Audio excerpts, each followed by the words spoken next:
함께 봉독하신 말씀 마가복음 9장 30절에서 32절 말씀을 통해서 순한 예고라는 제목으로 함께 말씀을 통해 은혜 나누기를 원합니다. 지난주에는 오직 기도 외에 이런 종류가 나갈 수 없느니라 말씀하셨던 것처럼 기도가 얼마나 우리 생활에 중요하고 필요한가라는 것을 예수님의 기도 강조의 말씀을 통해서 우리가 살펴보았습니다. 기도는 하나님의 능력을 공급받을 수 있는 그런 통로도 되고 수단이 된다는 것, 또 하나님과의 아름다운 관계를 우리가 살펴보았습니다.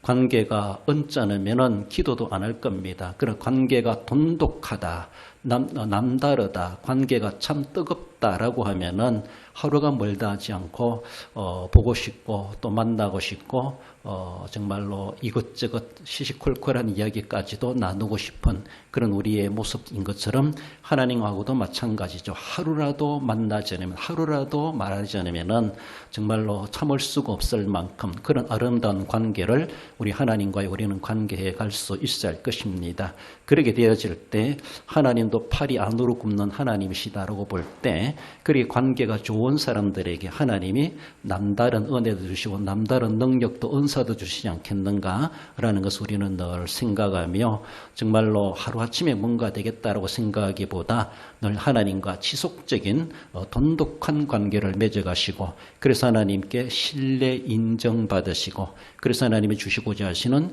그 은혜, 그 능력과 은사들을 받으시고 남다르게 하나님의 사역에 동참하시고 쓰임받는 우리의 모습들이 되어야 할 것입니다. 제자들을 그렇게 말씀하시고 당부하셨던 것처럼 오늘 우리에게도 우리 주님께서 기도를 그렇게 강조하신다. 우리에게도 너희가 기도가 필요하다라고 말씀하신다는 것을 늘 기억하시며 나는 내 나름대로 기도 충분히 하고 있는데요. 너무 자만하지 마시고 그거보다 더 하리라라는 것을 생각하며 더 요청하시는 주님의 요청에 기도로 우리가 함께 응해 갈 수 있어야 할 것입니다.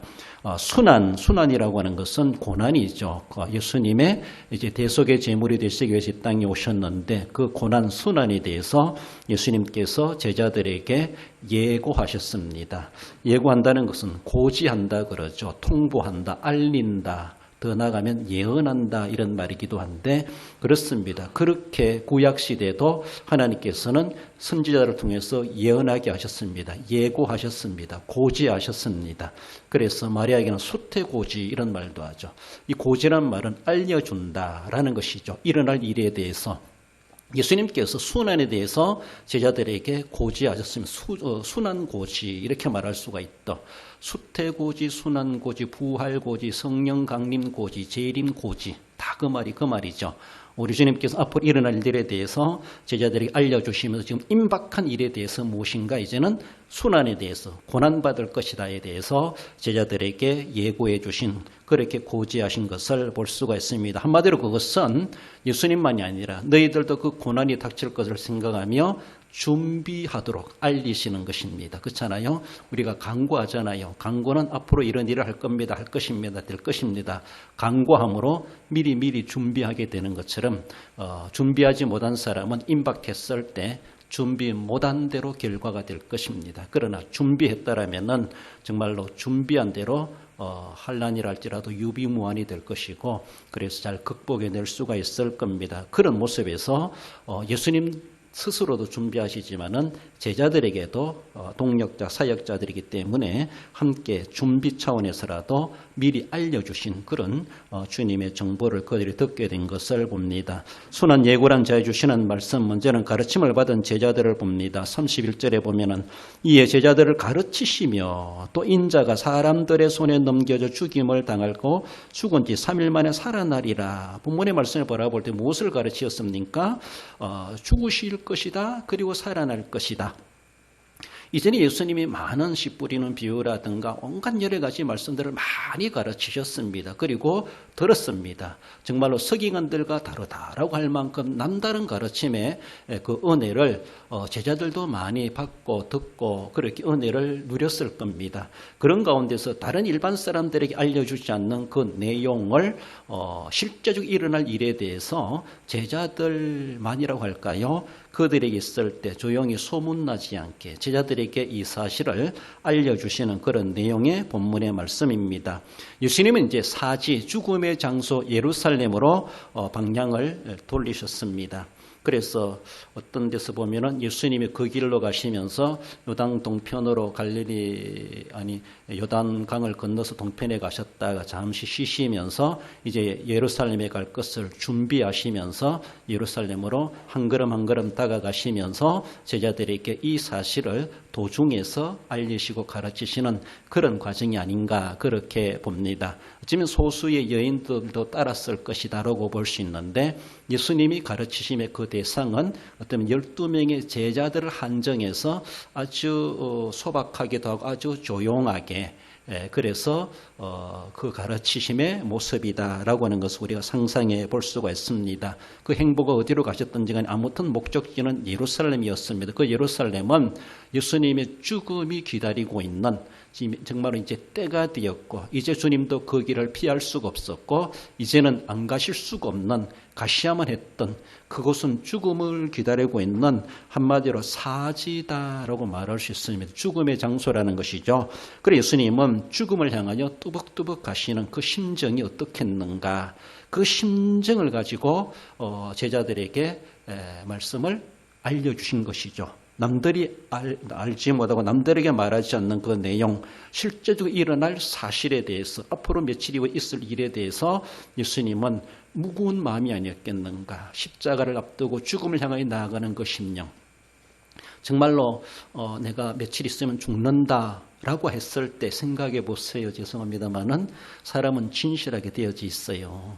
지난 날들의 생활들이 주마등처럼 지나갈 뿐만 아니라 이제 내 앞으로의 삶은 살아온 날들보다 짧구나 며칠 남지 않았구나 라고 생각했을 때 그 하신 말씀이 다른 때보다도 무게가 있고 진심 어린 말씀일 수가 있습니다.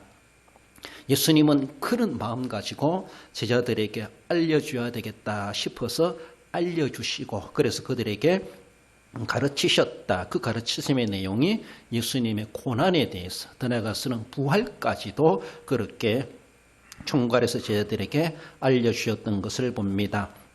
예수님은 사지로 걸어가시면서 또한 내가 거기 가면은 나를 안전히 그 고난의 나를 넘겨주리라. 자기 스스로를 그렇게 다짐하는 것이죠. 죽음으로 가는 그 자체도 이미 각오하셨던 뿐만 아니라 거기 가서도 내가 정말 기꺼이 내가 대속의 제물로 내 자신을 넘겨주고 결단코 속된 말로 뭐 비굴하다든가 또 뭐 억지로 한다든가 그런 모습보다는 정말로 겉으로는 떨리고 두려움이 있다 할지라도 정말로 떳떳하게 내 자신을 그렇게 그들의 손에 넘겨주리라 완전한 결심하고 마음의 무장을 단단히 하고 넘겨줄 것을 결심하며 예루살렘으로 가시게 되시죠.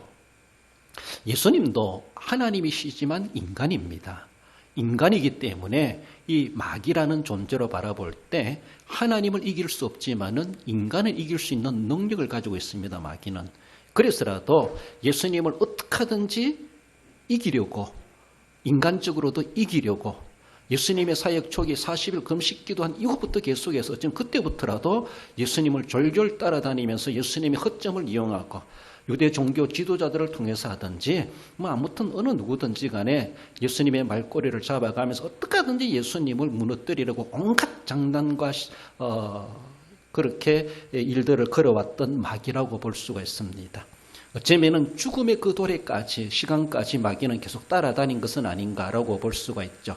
하나님이신 예수님을 이길 수 없다 할지라도 인간 예수는 이길 수 있다는 그런 자신감을 가지고 인간의 몸으로 인간의 육체의 고통과 성량을 가지고 십자가를 지시하신 예수님이십니다. 신성으로 지신 것이 아니라는 것이죠. 인성으로 고난을 다 아픔과 고통을 당하시는 겁니다. 그런 가운데 마귀가 얼마나 호시탄탄 노력과 그 유혹, 그 기회를 놓치지 않으려고 얼마나 애썼는가. 그래서 우리 주님께서도 예루살렘으로 가시면서도 자신을 다독거리고 인성의 약한 것을 이겨내기 위하여서 내가 나를 완전히 넘겨주리라. 이것이 내가 온 목적이고 아버지의 뜻이리라. 분명히 확인하고 결심하고 그래서 무장하고 간다 할지라도 마귀는 계속해서 여러 가지로 유혹하게 되지 않습니까? 겟세마네 동산에 기도하는 가운데서도 계속 옆에서 요동치고 여러 가지로 유혹하는 것이죠. 그래서 자신을 고난에 넘겨주기로 결심하고 갑니다. 가신다 할지라도 마귀가 포기하는 것이 아니라 계속 따라붙어가지고 아무리 네가 결심해봤자 뭐 이렇게 하면서 여러 가지로 유혹하게 되죠. 인간적으로 공포심이 있습니다. 두려움도 있습니다. 그 고통을 내가 어떻게 이겨낼 수 있을까? 그 고통 속에 내가 배신할 수 있지 않을까? 이런 우려도 있을 수 있습니다. 인간적으로 볼 때 많은 사람들이 자신을 바라볼 것이라는 것. 정말로 완전히 홀딱 벗김을 당해가지고 십자가에 저주스럽게 수치를 드러내며 피말라 죽어야 한다는 것을 상상해 봤을 때에 단번에 죽임을 당하는 것도 아니고 그렇게 죽임을 당한다는 걸 내다볼 때에 인간적으로 얼마나 그것이 심리적으로 또 얼마나 고통스럽겠는가, 이겨낼 수 있겠는가. 지금 내가 결심한다 할지라도 막상 다치게 되면은 내가 과연 그때 내가 제대로 해낼 수 있겠나? 인간적인 우려도 있을 수가 있습니다. 그렇잖아요?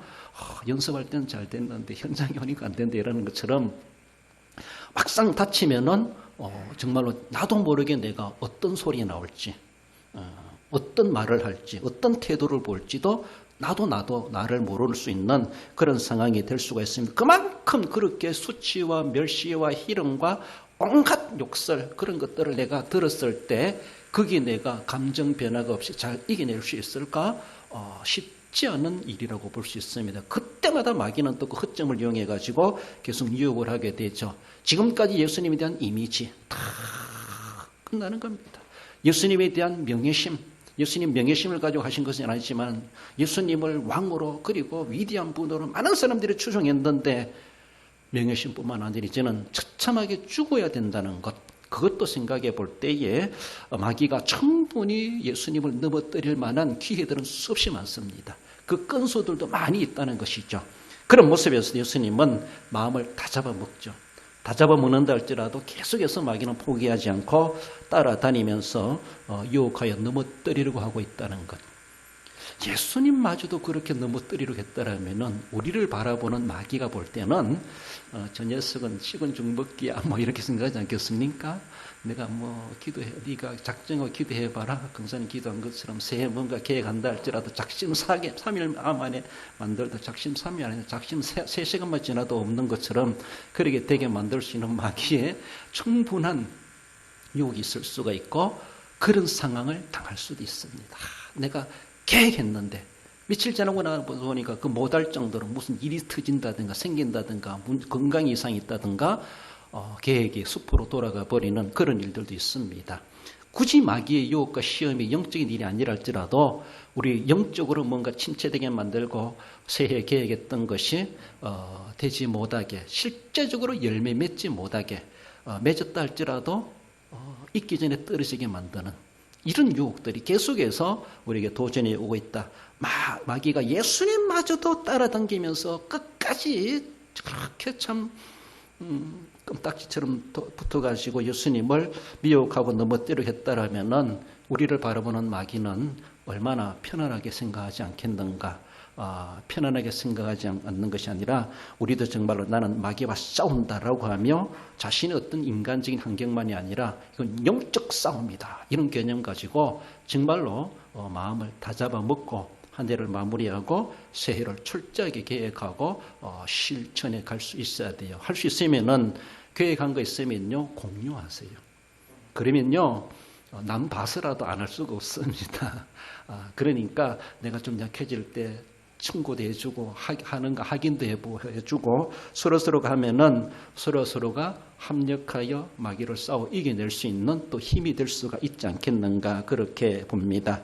예수님께서 이 땅에 오신 목적은 하나님의 진노를 받아 멸망받을 인간들, 하나님과 불화된 인간들을 화목하게 만드는 일입니다.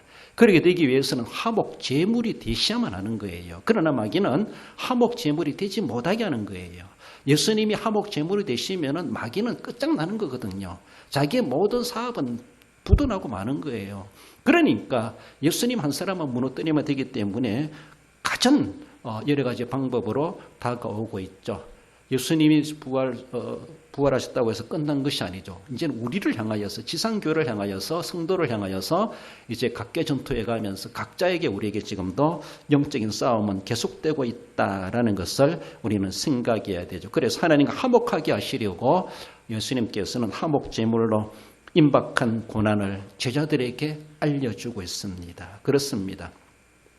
구약의 성도들은 메시아가 오실 것이다 라고 하며 메시아가 오시면은 이런저런 이렇게 할 것이다.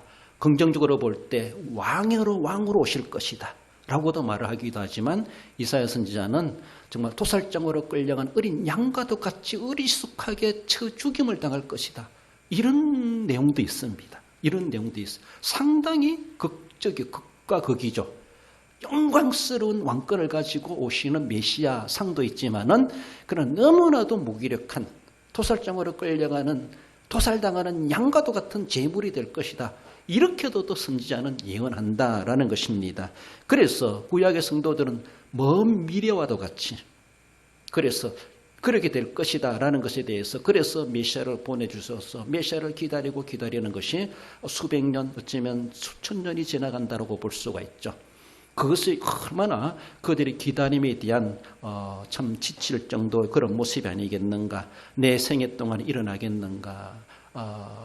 얼마나 있어야 될 것인가. 메시아가 오시기를 그토록 기다렸고 메시아가 오시면 우리는 하나님의 놀라운 은혜를 덧입게 되고 정말로 율법에서 자유함을 얻고 하나님의 은혜를 덧입게 된다는 것을 생각했을 때에 그들은 앞으로 일어날 메시아에 대해서 그들은 고지를 받았죠. 구약의 성도들은. 그것을 믿은 사람들은 메시아를 보내주셔서 기도했고 기다렸고 그래서 정말로 안나 같은 사람들 시몬 같은 신약 성경에 나오는 누가복음에 그들은 이제 하나님 나를 편안히 죽게 하시는구나. 메시아를 보고 나서 얼마나 그래 감격스러워합니까? 구약 성도들은 그렇게 고지를 받았습니다. 그렇게 고지받은 구약의 성도들에 비하여서 제자들은 어떤 고지를 받은 거예요? 선지자에게 받은 고지가 아니에요. 당사자한테 고지를 받은 거예요. 먼 미래의 일을 받은 것이 아니에요. 지금 며칠 후에 일어날 일을 고지받은 거예요. 이게 얼마나 귀한 거예요. 구약의 성도들에 비하여서 얼마나 복 있는 사람이에요. 자기들 당대에 그 일이 일어나고 있어요. 당대에. 자기들이 눈으로 목격한다는 것이죠. 자기들이 그 사역에 동참할 수 있는 현존하는 자들이라는 것이죠. 구약의 성도들은 자기 시대에 일어나겠는가? 내 죽기 전에 메시아를 보겠는가? 그렇게 기다리다가 죽었어요. 그렇습니다. 그러나 제자들 얼마나 복 있는 사람이에요. 선지자를 통해 듣는 것이 아니라 메시아를 통해 직접 그 소리를 들어요. 직접 그 광경을 자기들도 볼 수가 있고 동참할 수 있는 시대적 은혜를 얻은 거예요. 구약의 성도들이 얼마나 제자들을 부러워하겠습니까? 얼마나 그들이 그 은혜 된다라면 감격스러워하겠습니까? 이런 모습 속에서 예수님은 제자들에게 그것을 알려주셨습니다. 내가 당사자한테 받았다는 것이 얼마나 의미가 있고 가치가 있습니까? 그렇잖아요. 누가 책을 쓴다 할지라도 자기가 쓴 책에다가 자기 사인해가지고 직접 받으면은 얼마나 그것도 참 의미가 있기도 하죠. 남들에게 서점에 사가지고 오는 것보다도 본인에게 받으면서 본인이 직접 사인을 받는다는 것은 그만큼 의미가 있습니다. 가치도 있고 똑같다 할지라도. 그만큼 구약의 성도들에 비하여서 제자들은 그런 복 있는 사람이었습니다. 얼마나 귀한지 몰라요. 그렇게 예수님의 직접 가르침을 받은 제자들, 현재적 메시아에 대해서 가르침을 받았고 정말로 직접 그 은혜, 그 상황을 그들도 참여할 수 있는 은혜를 제자들에게 예수님은 말씀하셨고 그 일에 제자들을 주님은 초청하신다라고 볼 수가 있어요. 그래 너희들도 이 고난을 준비해야 된다. 남의 일이 아니고 먼 미래 일이 아니라 바로 지금 일어날 너희들이 감당해야 될 일이다라는 것에 대해서 예수님은 예수님의 고난으로 제자들을 초청하고 있습니다. 예수님도 그것을 마음 다잡아 먹을 뿐만 아니라 나뿐만 아니라 너희들도 고난을 준비해야 된다, 이런 의미라고 볼 수가 있죠. 그렇습니다. 우리는 뭔가 가르침을 받았을 때요, 하나님 앞에 앞으로 뭐 언제 일어날지 모르고 뭐 나와는 관계도 없고 생각하지 마시고 자기와 직접 관련시키고 현재적인 메시지로 받아야 돼. 현재적인 메시지로. 나중에 형편되면 하지요. 그래 하지 마세요. 기 다 지나가 버려요. 그러니까 오늘 주시는 말씀을, 오늘의 생생한 따끈따끈한 말씀 우리는 그때 받아야 돼. 다 식은 뒤에 뭘 하지 말고.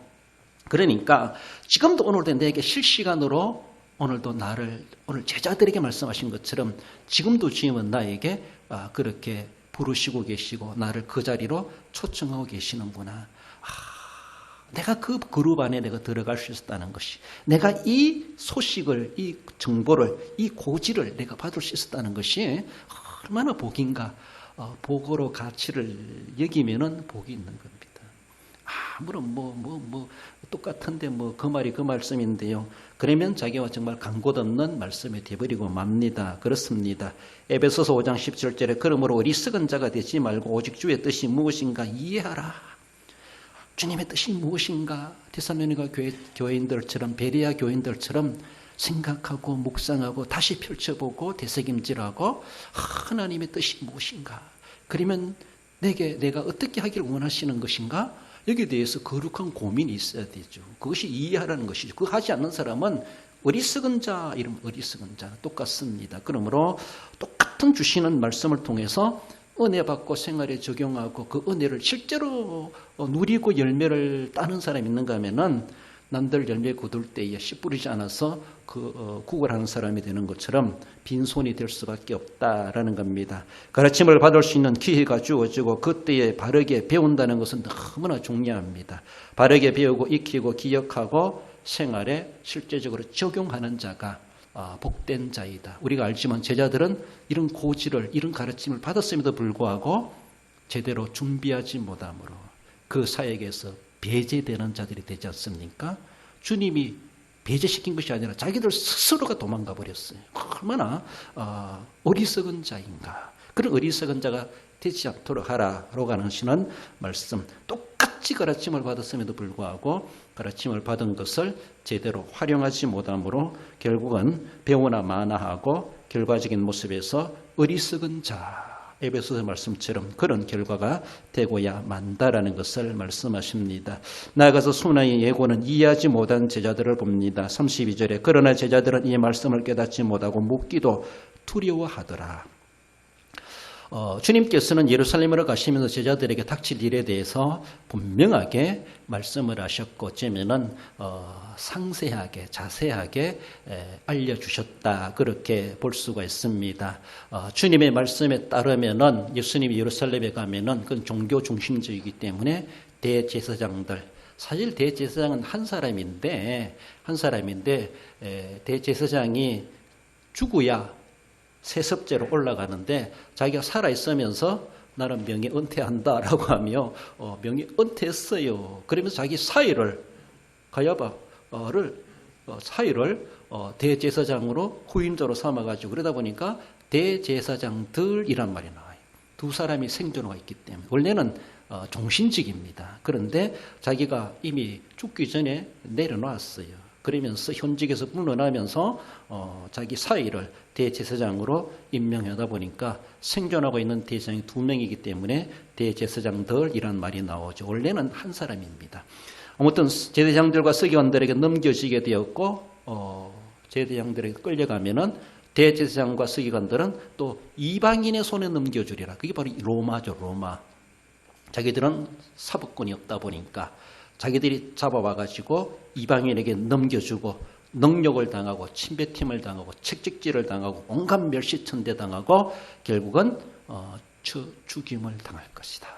그리고 부활할 것이다. 이 내용을 예수님은 그렇게 말씀하셨습니다.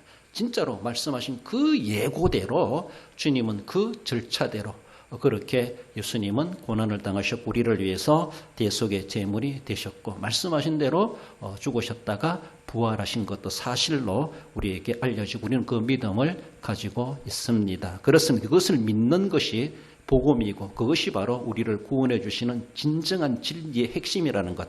예수님이 나를 위해서 내 죄를 대속하시기 위해서 그렇게 말씀하신 대로 성경대로 죽으시고 성경대로 부활하시고 그래 성경의 약속대로 우리는 대속함을 받고 영생을 얻으리라. 성경대로 약속이 이루어지고 약속대로 이루어지는 사실을 믿는다는 그 믿음이 바로 우리의 믿음입니다. 그렇습니다. 그 믿음이 변치 않고 그 믿음을 끝까지 우리는 구속의 은혜를 간직하며 믿음을 지켜가야 할 것입니다.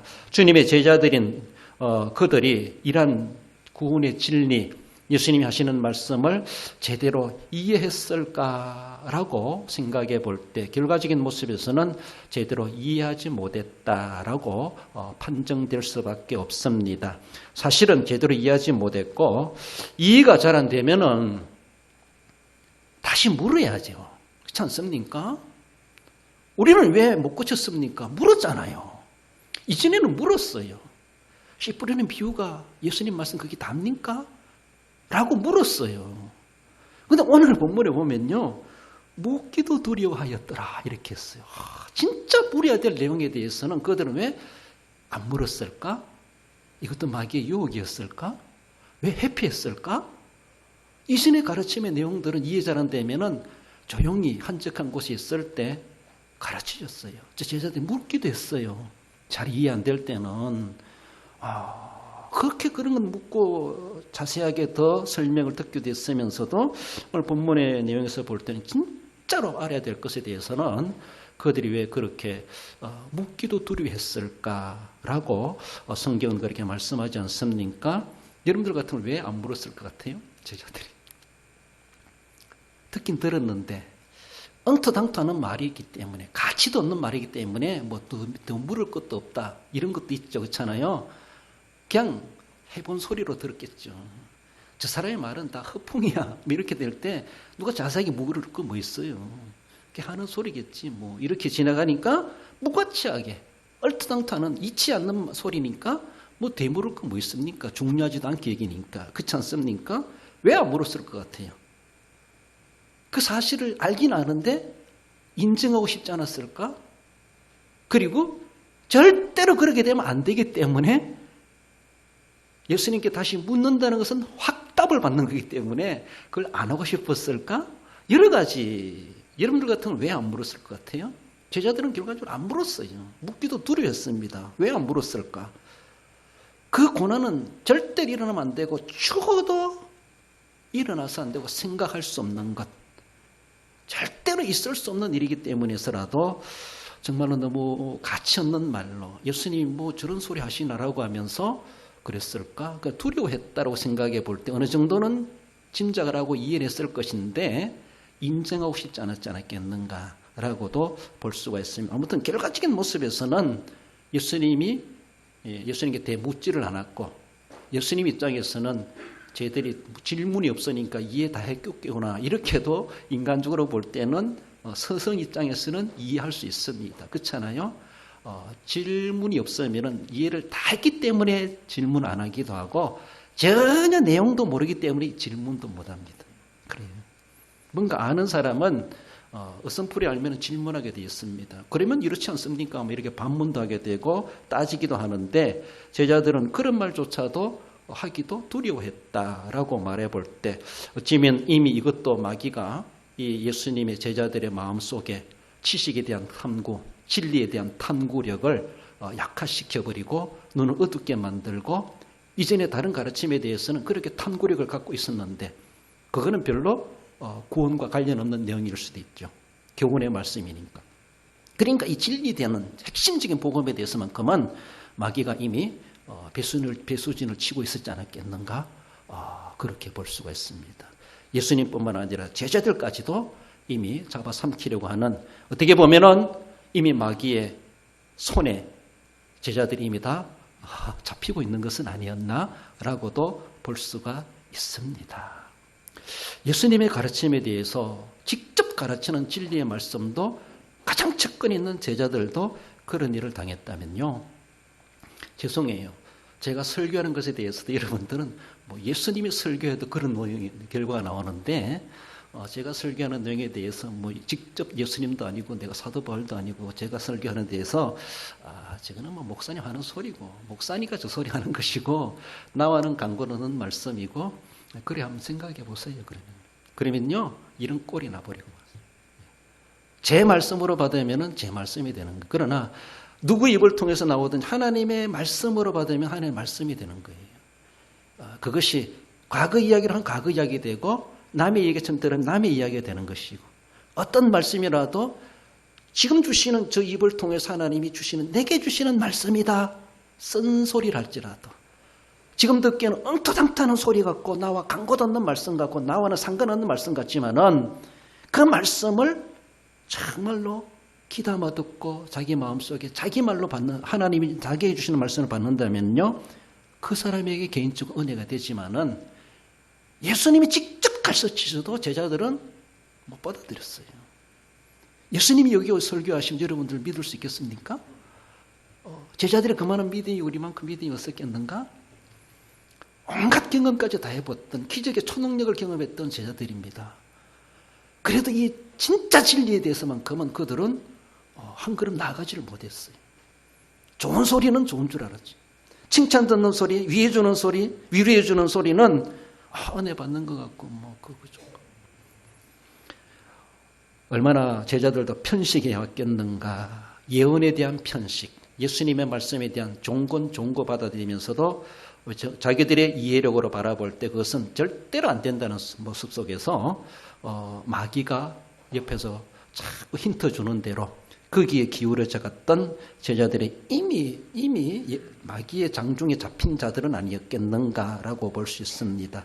형식적으로는 예수님을 졸졸졸 따라가고 예루살렘까지 가고 뭐 6월절 잔치도 참여하고 성찬식도 참여하고 하지만은 막상 자리에 가서는 나는 모른다.